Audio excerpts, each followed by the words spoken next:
जय श्री हरि। प्यारे भक्तों, आप सभी का स्वागत है आपके अपने चैनल कहानी सुनो में। आज हम आंवला नवमी की कहानी सुनेंगे। आंवला नवमी गोपाष्टमी के अगले दिन होती है।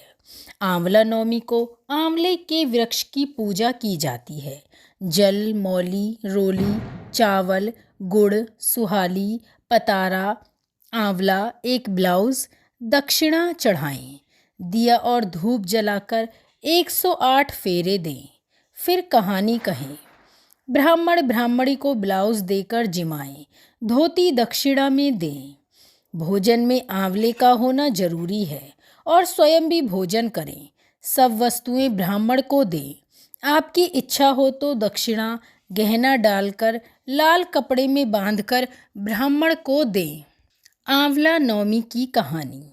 एक आंवलिया राजा था जो रोज 1 मन सोने के आंवले दान करता था और बाद में जीमता था।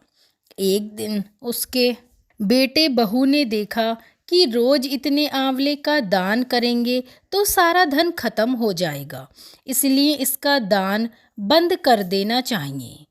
एक पुत्र आया और राजा से बोला, आप तो सारा धन लुटा दोगे, इसलिए आप आंवले का दान करना बंद कर दीजिए। तब राजा और रानी उजाड़ में जाकर बैठ गए और वहां आंवलों का दान नहीं कर सके, इसीलिए उन्होंने कुछ भी नहीं खाया। तब भगवान ने सोचा, अगर हमने इनका सत नहीं रखा तो दुनिया में भला हमें कौन मानेगा। तब भगवान ने उनके सपने में आकर कहा, तुम उठो और तुम्हारे पहले जैसी रसोई हो गई है और आंवले का वृक्ष लगा है, तुम दान करो और जीम लो। तब राजा रानी ने उठकर देखा तो पहले जैसा राजपाट हो गया और सोने के आंवले वृक्ष पर फैले हुए हैं। तब राजा रानी 1.25 मन आंवले का दान करने लगे। उधर बहू बेटे से धर्म अन्नदाता का बैर पड़ गया। आसपास के लोगों ने कहा, जंगल में एक आंवलिया राजा है, सो तुम वहां चले जाओ, तुम्हारा दुख दूर हो जाएगा। वे दोनों वहां पहुंच गए। वहां पर रानी अपने बेटे और बहू को देखकर पहचान गई और अपने पति से बोली, इन दोनों से काम तो कम कराएंगे और मजदूरी ज़्यादा देंगे। एक दिन रानी ने अपनी बहू से बुलाकर कहा, मेरा सिर धोकर नहला दे। बहू सिर धोने लगी तो बहू की आंख में से पानी निकलकर रानी की पीठ पर पड़ा। तब रानी बोली, मेरी पीठ पर आंसू क्यों गिरे हैं, मुझे बताओ। तो बहू बोली, मेरी सासू की पीठ पर भी ऐसा ही मस्सा था और हमने उन्हें घर से निकाल दिया। वह 1 मन आंवले का दान करते थे तो हमने उन्हें भगा दिया। तब सासू बोली, हम ही तुम्हारे सास ससुर हैं, तुमने हमें निकाल दिया था, परंतु भगवान ने हमारा सत रखा।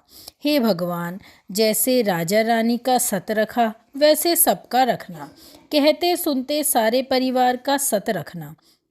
इस कहानी के बाद विनायक जी की कहानी अवश्य ही सुनी। चलिए अब हम भी विनायक जी की कहानी सुनते हैं। एक छोटा सा लड़का अपने घर से निकल गया और बोला, आज तो मैं विनायक जी से मिलकर ही आऊँगा। तब लड़का चलते चलते उजाड़ में चला गया तो विनायक जी ने सोचा, इसने मेरे नाम से ही घर छोड़ा है, इसीलिए इसे घर भेजें, नहीं तो इसे कोई जानवर खा जाएगा। फिर विनायक जी बूढ़े ब्राह्मण का वेश धारण करके आए और बोले, तू कहाँ जा रहा है और कहाँ क्यों जा रहा है। तब लड़का बोला, मैं विनायक जी से मिलने जा रहा हूँ। तब वह बोले, मैं ही विनायक हूँ, मांग तू क्या मांगता है, परंतु एक ही बार मांगना। वह लड़का बोला, क्या मांगूं? अन्न हो, धन हो, हाथी की सवारी हो, स्त्री ऐसी हो जैसे फूल गुलाब का। तो विनायक जी बोले, लड़के तूने सब मांग लिया, जा तेरा सब कुछ हो जाएगा। फिर वह लड़का घर आया तो देखा एक छोटी सी बहू चौकी पर बैठी है और घर में बहुत धन हो गया। तब वह लड़का अपनी माँ से बोला, देख माँ, कितना धन लाया हूँ, विनायक जी से मांग कर लाया हूँ। हे विनायक जी महाराज, जैसा उस लड़के को धन दिया सबको देना। कहते सुनते हमारे सारी परिवार को धन धान्य से परिपूर्ण रखना, अपनी कृपा बनाए रखना।